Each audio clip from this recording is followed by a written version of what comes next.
What if I told you the person you are most terrified of becoming is the exact person you were always meant to be? Not that polished, composed version of you, the one who smiles on cue, says all the right things, and holds itself together on the outside while quietly crumbling within. Not the version that works so desperately hard to be accepted, to seem normal, to fit in. I'm talking about the version of you that you buried, the one they told you was too much, too intense, too wild, too ambitious, too emotional, too raw. The version you spent your entire life running from, the one you hid so deep in the shadows you almost forgot it existed. You think you're making your own choices. You think you're in control.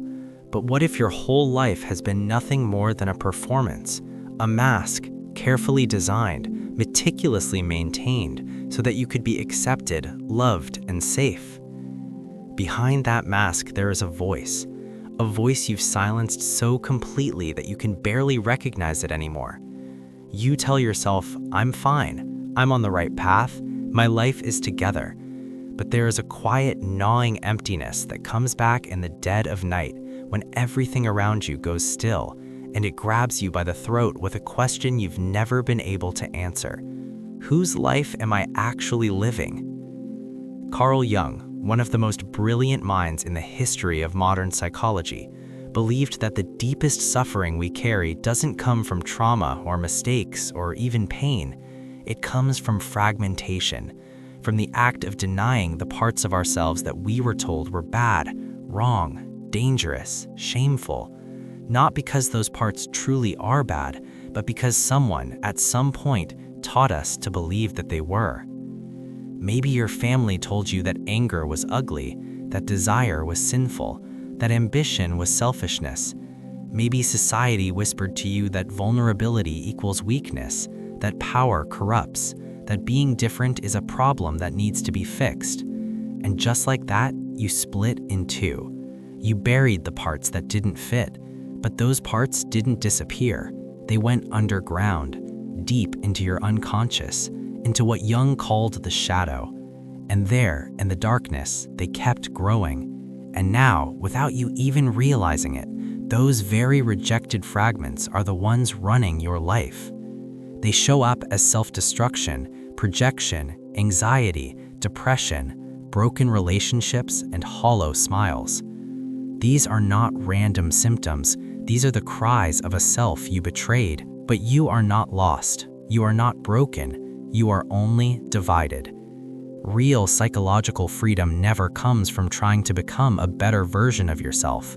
It only arrives the moment you find the courage to walk toward the parts of yourself you've been most afraid of. This is not about becoming your best self. This is about becoming your real self, the one you've been running from for years, buried under mountains of conditioning, shame, and self-rejection. Because Jung discovered something that almost no one dares to face. Until you confront your shadow, until you integrate it, you will never be free. This is the terrifying and yet profoundly liberating process of individuation, the journey toward becoming whole, the only real way out of the cage you didn't even know you were living in. So let me ask you again. What if the person you fear the most is the only one who can actually save you? Let's begin. From the moment you were a child, you were being taught who to be, not who you actually were, but who you were supposed to be. When you were obedient, you were praised. When you were loud, you were punished. When you were agreeable, you were rewarded. When you were difficult, you were shamed. Slowly, unconsciously, you began sculpting yourself according to the expectations of others. You learned how to play the role, the good son, the quiet daughter, the responsible student, the supportive friend. And with every smile that wasn't real, with every "I'm fine" that concealed a storm raging beneath a storm, you constructed what Jung called the persona, the mask. At first, it was only a survival strategy, but over time, it became your identity. You began to believe the lie that said you are the character you've been performing. Yet deep down, in a place you rarely dare to visit, you know better. There is a part of you, a part that never bought into this act, that whispers to you in the dark, I am more than this. The persona is not evil, it is not your enemy. In fact, we all need it to function in society, but the crisis begins the moment you become the mask. When you forget it's only a role, you lose access to your true self. You start censoring your thoughts, numbing your instincts, suppressing your emotions, and you call it maturity. You call it professionalism. You call it being polite. But what it really is self-abandonment. You become afraid of your own power. You doubt your desires. You hide your needs. Until eventually you start mistaking the approval of others for love. You confuse blending in with belonging. You confuse control with safety. Think about it. How many times did your heart scream no while your lips said yes? How many times did you smile while burning alive on the inside from rage and resentment? How many times did you pretend to be fine when every part of your soul was begging to be heard? That is not strength. That is becoming invisible. This mask may protect you from judgment and rejection, but at the same time it blocks intimacy, purpose, and authenticity. The more you wear it, the further you drift from everything that is real. Jung warned, every calling hides behind the shadow of the persona. The version of you that wants to create, to speak its truth, to love completely, to rise up and break the rules, that version has been exiled to the unconscious so the mask can survive. But survival and living are not the same thing. The price you pay for social acceptance is your soul. And here is the secret that most people don't have the courage to face. The parts of you that don't fit in with the world are not your weaknesses. They are the key to your liberation. Your anger is your boundary. Your ambition is your drive and your passion. Your strangeness is your signature, your authenticity. What you suppress becomes your prison, but what you reclaim becomes your power. So how do we find what has been lost? The answer lives in the part of your psyche that has been holding everything you rejected, the shadow. Somewhere inside you, everything you denied is buried. It didn't die, it went under your skin. Every time you were angry and someone told you to calm down, every time you wanted to speak and someone told you to be quiet, every time you felt desire and were made to feel ashamed for it, those parts had nowhere to go, so you pushed them down. Piece by piece, you became smaller, more obedient, more tame, more polite. You played the role of normal, but in doing so, you shattered. What you never understood is this: the more you suppress something, the more power it gains over you. You think you're in control, but you're not. That quiet inner voice of self-doubt that never lets you rest, that explosive anger that erupts without warning, that wave of shame that crashes over you whenever you dare to speak your truth, those repetitive, destructive patterns in your relationships, these are not just life's challenges. These are your shadow, operating the entire show from behind the curtain. Jung had a famous line, "Until you make the unconscious conscious, it will direct your life, and you will call it fate." You believe you're making rational decisions based on your values, but until you do the brutal, unflinching work of facing your shadow, most of what you call choices are actually compulsions dressed up in the clothes of intention. They are defense mechanisms wearing the costume of plans and purpose. But here is what most people miss, and it changes everything. Inside your shadow, it is not only darkness that lives. Your power is there too. Your confidence, your creativity, the raw primal force to truly live. You didn't lose these things. You imprisoned them and threw away the key. But now the chest is cracking open. Its contents demand to be seen. Most people run from this because they are terrified that if they release their shadow, they will become dangerous, monstrous. They confuse authenticity with destruction. But the real danger is the opposite. It is the failure to integrate the shadow, because what is suppressed finds its way out through psychological collapse, addiction, and hollow emptiness.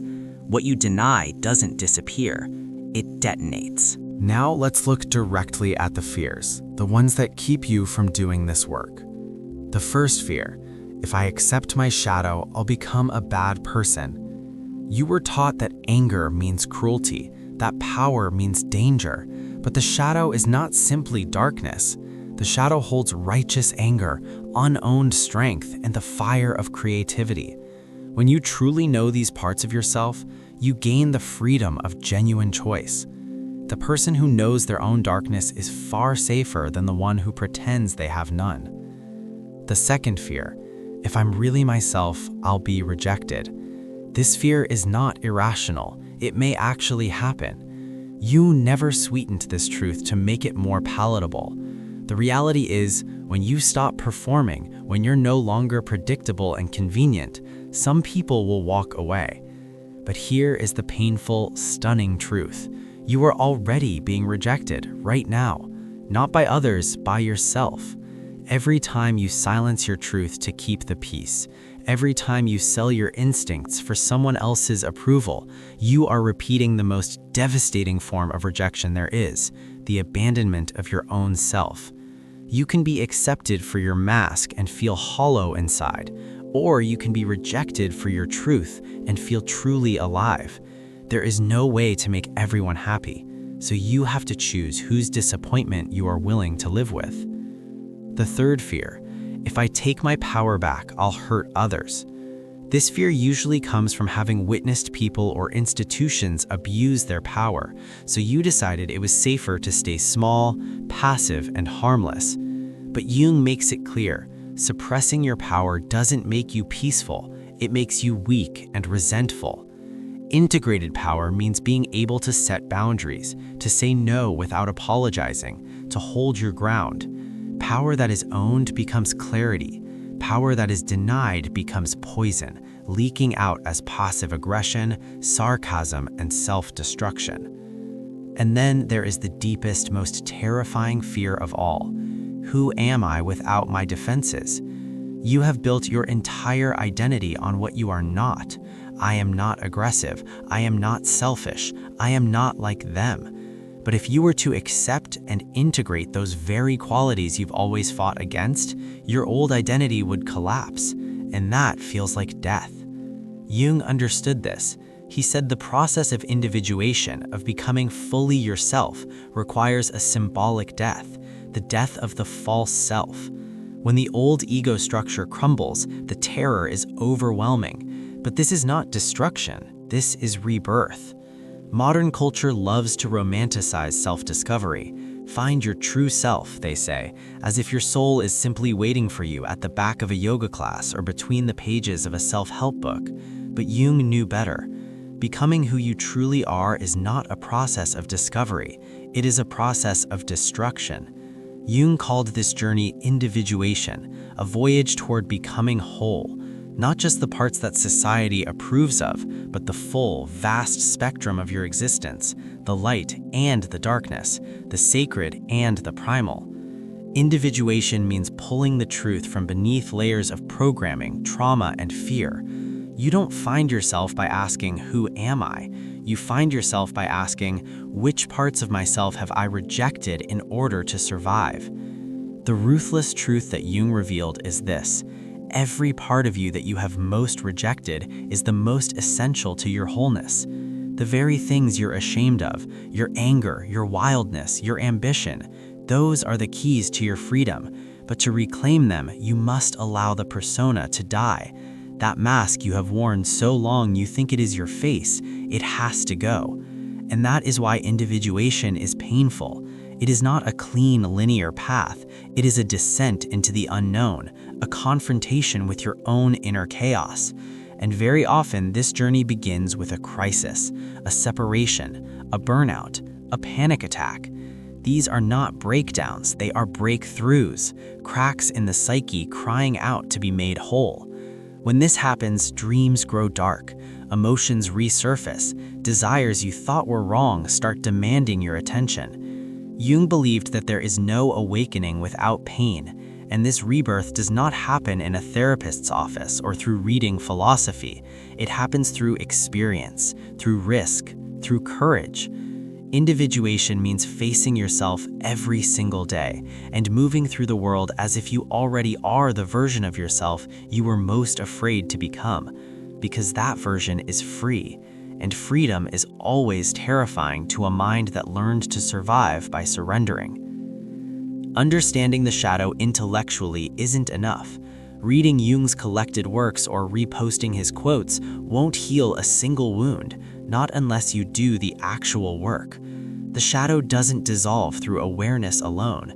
It demands confrontation. It demands integration. It means walking into the fire of your own discomfort and looking eye to eye at the parts of yourself you've spent a lifetime running from. So, where do you begin? There are specific steps, and they are not comfortable, but they are transformative.